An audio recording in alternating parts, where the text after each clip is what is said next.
नमस्कार मित्रांनो, तुकाराम महाराजांचा एक अभंग सांगतो. अंगी लावून या राख डोळे झाकून करती पाप. याचा अर्थ काय आहे की अंगाला राख फासायची, कपाळावर काहीतरी फासायचं आणि डोळे झाकून पाप करायचं. ह्याला खरं भक्त म्हणतात का देवाचा? नाही. याच अनुषंगाने आजचा विषय आहे मित्रांनो. मी आपला लाडका शुभम पवार आणि माझं शिवार चॅनलमध्ये आपलं पुन्हा एकदा सहर्ष स्वागत आहे. तर आजचा विषय काय आहे तो तुम्हाला याच्यावरून समजला असेल. आजचा विषय हा पर्यावरणाविषयी आहे आणि शेतकऱ्यासाठी पर्यावरण हे अतिशय महत्त्वाचं साधन आहे. कारण पर्यावरणाविषयी शेती करणं हे तुम्ही डोळे झाकून सुद्धा पाप करू शकत नाही. कारण डोळे झाकून तुम्ही याकडे दुर्लक्ष करू शकत नाही. आणि अशीच वेळ आल्या नाशिकमधल्या तपोवनातील झाडे वाचवण्याची. मित्रांनो, व्हिडिओ चालू करायच्या आधी मी तुम्हाला पहिली सूचना देतो. जर तुम्हाला सुद्धा तपोवन नाशिक येथील कुंभमेळ्यासाठी तपोवनातील कापली जाणारी झाडं जर योग्य वाटत असतील किंवा अयोग्य वाटत असेल तर तुम्ही कमेंट बॉक्समध्ये सपोर्ट करा, जेणेकरून आपल्या व्हिडिओद्वारे सुद्धा त्या नाशिककरांना एक पाठपुरावा म्हणून किंवा आपला पाठिंबा म्हणून आपल्या चॅनलकडून सुद्धा त्यांना पाठिंबा द्यायचा आहे. त्यासाठी तुम्ही त्याच्यामध्ये लाईक आणि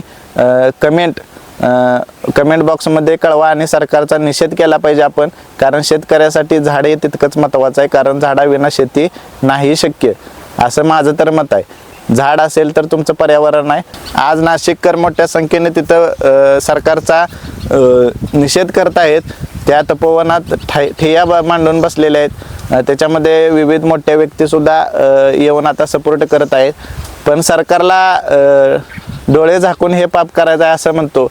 आपल्या तुकाराम महाराजांनी सांगितलेलं जर आपण ऐकत नसेल तर सरकार कोणाच्या पावलावर चालले हे आपल्याला विचार करण्याची गरज आहे. ज्या महाराष्ट्रात छत्रपती शिवाजी महाराजांनी ज्यावेळी युद्धाला मावळे जायचे त्यावेळी काय व्हायचं की घोडदळ असेल, पायदळ असेल, हे जे सैन्य असायचं हे शेतकऱ्याच्या बांधावरनं जायचं, शेतकऱ्याच्या शेतातून जायचं.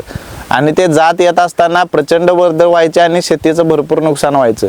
एवढी छोटीशी बाबीवर छत्रपती शिवाजी महाराजांनी विचार केलेला आणि त्यानुसार त्याचा आदेश काढलेला की शेतकऱ्याच्या भाजीच्या देठाला सुद्धा तुमचा हात लागला नाही पाहिजे, त्याचं 1 रुपयाचं नुकसान सुद्धा झालं नाही पाहिजे, ही काळजी तुम्ही घेतली पाहिजे असं सैन्याला त्यांनी आदेश देऊन ठेवला होता.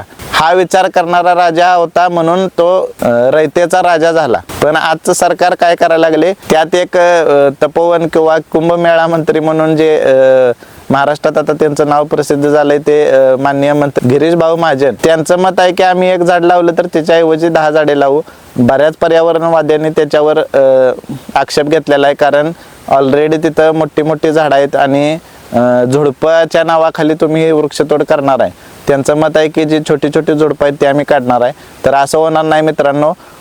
परवा एक आता महापालिकेतून एक गव्हर्नमेंटचा कागद लीक झालाय. त्याच्यामध्ये तिथं MIC उभा करण्याचा यांचा घाट आहे.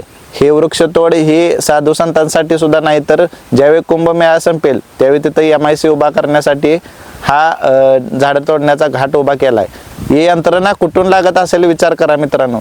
कुठल्या तरी भांडवलदाराचा फायदा होऊन देण्यासाठी, कुठल्या तरी उद्योगपतीचा फायदा होऊन देण्यासाठी ही तिथून आदेश निघतो उद्योगपतीचा नेत्याला, नेत्याचा निघतो मंत्र्याला, मंत्र्याचा निघतो महापालिकेला.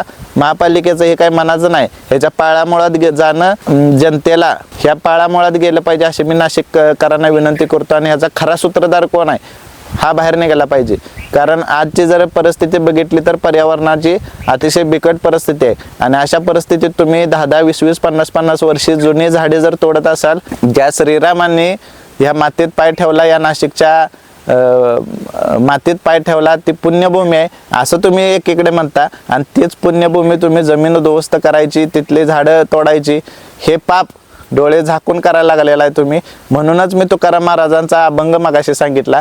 कारण तुकाराम महाराजांनी अशा प्रवृत्ती त्या काळात ओळखल्या होत्या. त्यामुळे ह्या काळात ह्या प्रवृत्ती आहेतच, त्यात आपण ओळखायच्या आहेत. आणि नाशिककरांच्या मागे आपण ठामपणे उभा राहायचं आहे. आणि मुळात आपण आलेलो कुठून आहे? आपण आलेलो आहे मागून, होमोसेपियन्सचे आपण पिढी पुढची. मला आता एका प्रश्नाचं उत्तर द्यावं. शेतकरी पण आपला चॅनल बघतात आणि बऱ्याच महाराष्ट्रातले कोणी बघत असतील. माणूस आधी होता का झाड आधी होतं पृथ्वीवर? झाडच होतं ना. मग आपण मागणं आलेलो, त्याच्यावर हक्क दाखवायला लागलो, निसर्ग संपत्तीवर हक्क दाखवायला लागलो. ही कोणाच्या बापाची संपत्ती नाही, ही निसर्गाची संपत्ती आहे. आणि निसर्ग आपल्यासाठी नम्र आहे, आपल्यासाठी प्रामाणिक आहे. निसर्ग त्याचं काम चांगलं प्रामाणिकपणे करत असतं. तर मानवाचं काय करायला लागलंय, निसर्गावर मात करण्यासाठी निसर्गावर हल्ला चढवत आहे, झाडं तोडत आहे, हायवे बनवत आहे, डोंगर पोखरत आहे.